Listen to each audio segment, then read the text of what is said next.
Hello, sports history fans. I'm Ross from the podcast Pigskin Tales. You're about to jump into another thrilling sports history moment, but first, let's dive into today's sponsor, just in time for the holiday season. Introducing Art of Words, the brainchild of word artist Dan Duffy from Philadelphia. Dan meticulously crafts stunning images by handwriting relevant words from some of the greatest sports moments in time. These unique budget-friendly illustrations are the perfect gift, sparking cherished memories and capturing hearts. Choose from city skylines, sports, history, and musicians to find a piece for everyone. And here's the exciting part. For that sports fanatic in your life, gift them a piece of their favorite team or player's history. Art of Words tells a compelling story. Explore collegiate stadiums, each meticulously crafted with every football victory etched into words. Or venture into baseball stadiums, handwritten with every player from the team's illustrious history. My favorite on the site is Bryce Harper 2021 MVP year.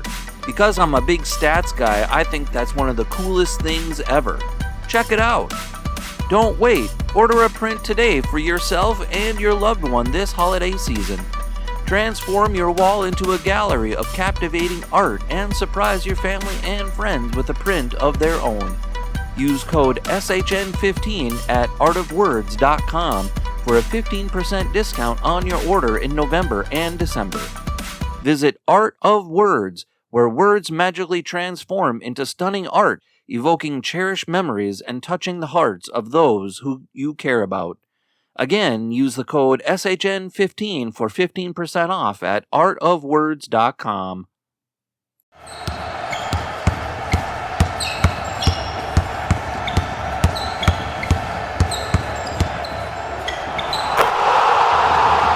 This is Basketball History 101 with Rick Loayza. Welcome back to award-winning Basketball History 101 part of the Sports History Network. I'm your host, Rick Loayza, and this is the podcast where we bring to life some of the forgotten stories from basketball history. We are bringing old school basketball to a new school audience, and today we bring you the second half of our profile on the career of Muggsy Bogues. In last week's episode, we shared his upbringing in the inner city of Baltimore, and we shared his high school career at Dunbar High. He played on a loaded team. Muggsy Bogues was high school teammates with Reggie Williams, Reggie Lewis, and David Wingate. That is 4 future NBA players on the same high school team. The team went 2 straight years without losing a single game, and they won 2 Maryland state titles. As I mentioned at the end of the previous episode, Reggie Williams and David Wingate both chose Georgetown University because it was a powerhouse program and it was local to Baltimore, where their friends and family could easily attend their home games. Reggie Lewis went to Northeastern University in Boston. In the meantime, Muggsy Bogues went to Wake Forest University in Winston-Salem, North Carolina. As far as Muggsy was concerned, Wake Forest was located in the country. I mean, it really is not. Winston-Salem is a city of 250,000 people. That is not exactly the country, but to Muggsy, anything that is not the inner city was the country. During freshman year, Muggsy did not play a lot. He came off the bench and played 15 to 20 minutes per game depending on the situation. But I have to give credit to his head coach, Carl Tacey. They had the guts to recruit a 5'3" point guard. And it was not that Muggsy could not play. He could definitely play, and he proved it over and over again in high school. He was the floor leader for back-to-back state champion high school team. Now, this is just me speculating, but my feeling is that the coaches did not want to take a chance on Muggsy Bogues in case it didn't work out. Most coaches recruited safer bets at the point guard position. In any case, Muggsy ended up at Wake Forest and things were looking up for the Demon Deacons. However, Wake Forest played in the Atlantic Coast Conference, or ACC, which also had North Carolina, North Carolina State, and Duke for competition. When Muggsy arrived at Wake Forest, North Carolina had just won the national championship and North Carolina State was going to win it that year. That is heavy competition. Unfortunately for Muggsy, a lot of talent graduated and the coach had quit. Muggsy became the starting point guard for his sophomore year as Danny Young, the former point guard, had graduated and moved on to the NBA. But there was not much talent around Muggsy to really make a run at the ACC title, or even the national title. But they did have one shining moment that season when they defeated number 2 Duke University. Muggsy gave it to Duke point guard Johnny Dawkins. Muggsy held Dawkins to less than half of his regular scoring, and Muggsy was named the ACC Player of the Week, and that was the highlight of his entire sophomore year. And the same thing happened to him his junior year. There was not a lot of talent compared to other ACC rivals, although Muggsy put up solid numbers every season, and he was definitely making a name for himself. At the end of his junior year, he was named the MVP of the season for Wake Forest, and that is quite an honor. It also led to him being selected to play that summer for the national team at the Basketball World Championships, which is now known as the Basketball World Cup. He played with the best college talent around and showed the world that this little player from the United States could cause some serious damage. He was so incredibly fast, and he stole the ball seemingly at will. Because of his height, he was closer to the floor than other players. He would time the opponent's dribble and reach for the steal when the ball was hitting the floor before bouncing back up into the player's hands. And he did this to everybody. During the World Championships, the United States had to play against the Soviet Union and their 7'3" center, Arvydas Sabonis. He just marveled at how a little player could cause that much havoc. Part of what made Sabonis so great was his extreme height, but what made Muggsy so great was his extreme lack of height, and how he was able to use it to his advantage. The tournament was held in Spain, and the newspapers kept referring to him as La Chispa Negra, and that translates to the Black Spark. Now, and that was intended as a compliment, by the way, back in the 1980s. Not only did the team win the gold medal at the tournament, but Muggsy's profile was raised tremendously as he played on a team with some of the best college players in the country, and not only held his own, but was one of the team's stars. And here is a list of some of the other players that played on that national team: David Robinson, Sean Elliott, Steve Kerr, Kenny Smith, Ronnie Cycli, and Brian Shaw. After coming home from Spain with the gold medal, it seemed that an NBA career was now a real possibility for Muggsy Bogues. In his own autobiography, he never really thought that far ahead. He just wanted a college scholarship in order to get out of his Baltimore neighborhood. The NBA was something else completely, but he was talking about possibly being a second-round pick following his senior year. For senior year, Wake Forest did not have a lot of success again, but Muggsy was named to the All-ACC first team and scored 29 points on senior night, which is the last home game each season where the teams honor their graduating seniors. Now it was time to prepare for the NBA draft, but he did need a bit of seasoning before entering the NBA, and we'll be right back after this break with the conclusion of our profile on Muggsy Bogues.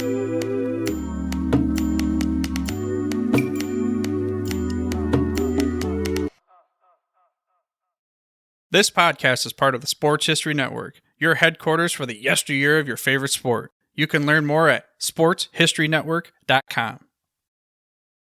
At the Sports History Network, we're all about sports yesteryear, and so we're so pleased to introduce you to Row One, an online memorabilia gallery and shop that brings your sports history to life anywhere. The Row One gallery includes over 5,200 gorgeously reproduced prints of team posters, game program covers, game tickets, advertisements, and more in baseball, pro and college football, pro and college basketball, and more. And any gallery item may be printed in a variety of sizes on wood, metal, canvas, acrylic, or poster paper. And in Row One shop, check out the thousands more of unique items with the retro and historical designs dating back to 1876, including t-shirts, long sleeve shirts, phone cases, mugs, blankets, pillows, towels, and even shower curtains. Go to sportshistorynetwork.com, ROW1, for access to the full Row One catalog and for gallery prints and gift items, plus get a 15% discount off all prints on the Row One Pictorium Gallery with coupon code SHN15. Follow the link on the show notes.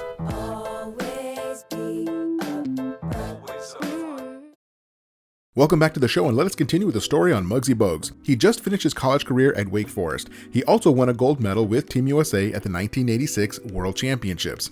At this point, in the summer of 1987, Muggsy was hearing that he could go first round or early second round.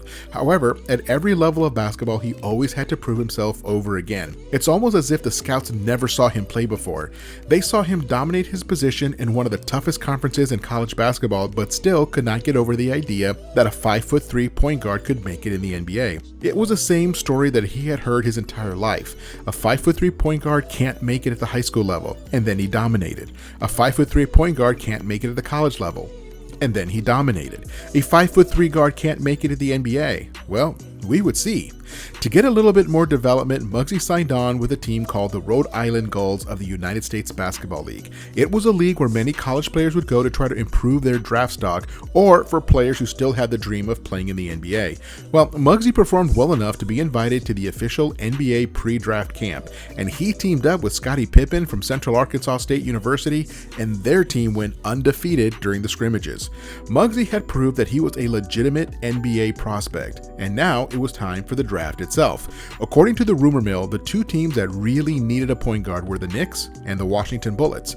Mark Jackson was also coming out that year from St. John's University, and was likely going to be chosen by the Knicks since he was a local kid, and he was also an excellent point guard. It also happened that his best friend, Reggie Williams, was selected with the 4th overall pick by the LA Clippers. Muggsy was so happy to see his best friend in the whole world achieve his dream of playing in the NBA. And then, with the 12th pick, the Washington Bullets selected Tyrone Muggsy Bogues from Wake Forest. It was a dream come true and amazing that they were able to share that night together. But hold on, with the 22nd pick in the draft, the Boston Celtics selected Reggie Lewis of Northeastern University. It was an incredible night that all three got into a group hug as they were all selected in the first round of the NBA draft. It was the first time, and still the only time, that 3 teammates from the same high school all went in the first round of an NBA draft. And that was a special night for Muggsy, but now it was time to get started.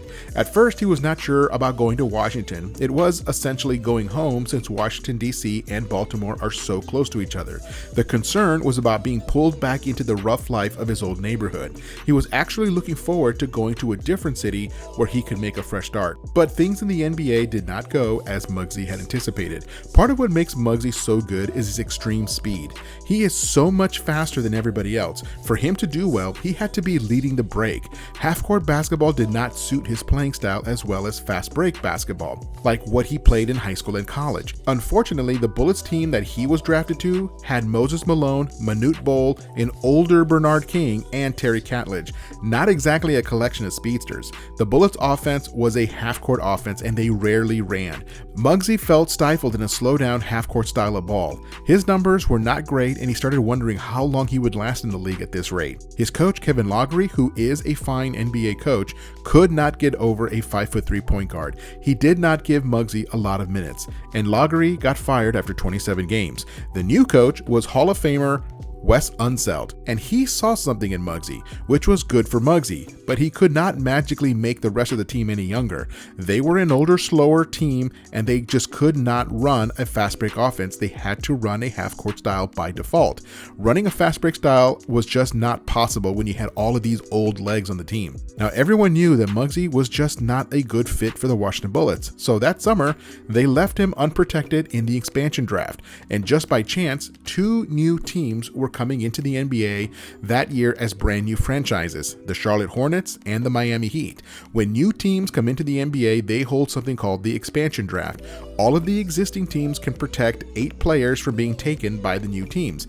And that means that the rest of the roster is vulnerable. After flipping a coin, the Hornets and the Heat take turns picking players from the existing teams, with one caveat. Once a player is taken from an existing team, no more players can be taken from that same team. In the 3rd round of the expansion draft, the Hornets selected Muggsy Bogues from the Bullets, and I clearly remember that summer because I am a huge Lakers fan, and the Hornets are also the team that selected Kurt Rambis from the Lakers, who was the odd man out when the Lakers named their 8 protected players. But it was a fresh start for Muggsy. It was a brand new team with a blank slate for their history. There were no real expectations on them as a team, and the city was going bananas because the state of North Carolina finally had its first major sports franchise.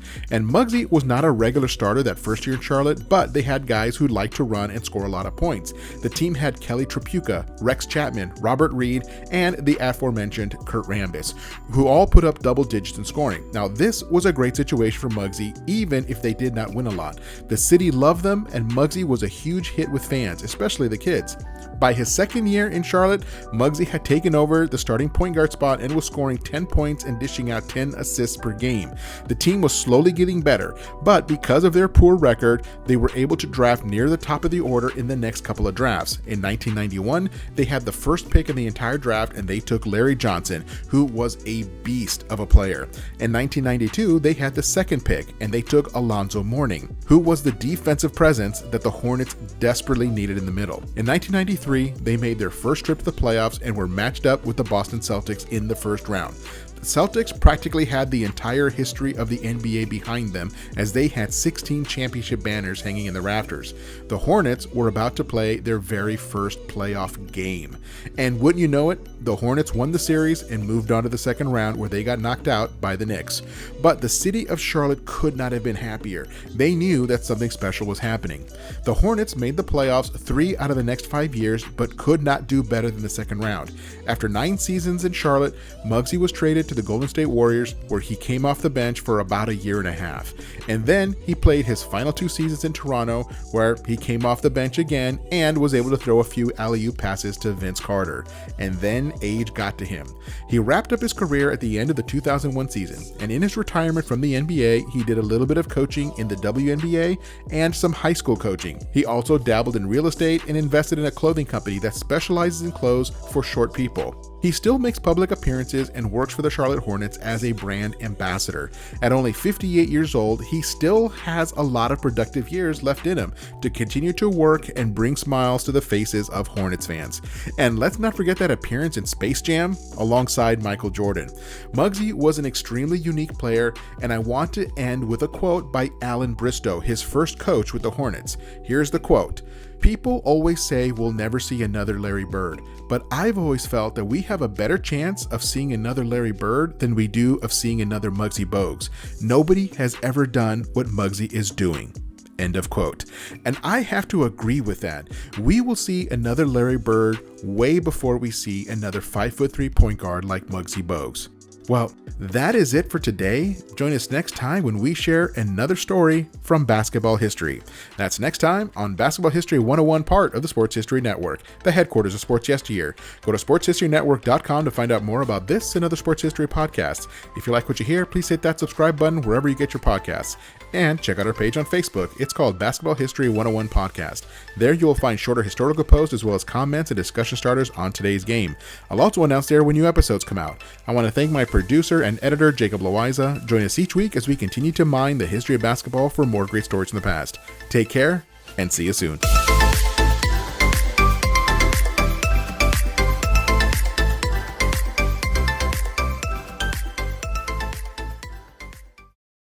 Have you ever noticed that the lower jaw is not protected in sports? Did you know that 10,800 concussions will happen today? This has been an upward trend for the past 50 years. I'm Dr. Michael Hutchison, a practicing neuromuscular dentist. When my son wanted to participate in football and rugby, I was afraid he was going to get a concussion. That fear led me to finding the missing link to reducing concussions. The fact is, the only part of the skull that is not protected in sports is the lower jaw. If you want to drastically reduce concussions, there are 3 basic jaw positions that affect concussions, and 2 of them are not good. The correct one is called physiologic jaw position. It will dissipate the force away from the brain. Knowing that, I designed an appliance that put my son's jaw in the right place, and as a result, he was concussion-free from 5th grade all the way to senior year. This jaw position takes those 10,800 concussions today down to 28. It's the key to concussion protection. As a parent, this is what you need to know. It's extremely important that the device you are using is on the lower jaw. Thickness of the device is important. Most importantly, it must position and hold you in your own unique personal physiologic jaw position. So if your child goes out on the field with the correct jaw position, your son or daughter will not one of those 10,800 concussions today.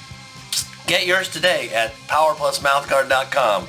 Use the promo code POWERUP2023 for 10% off.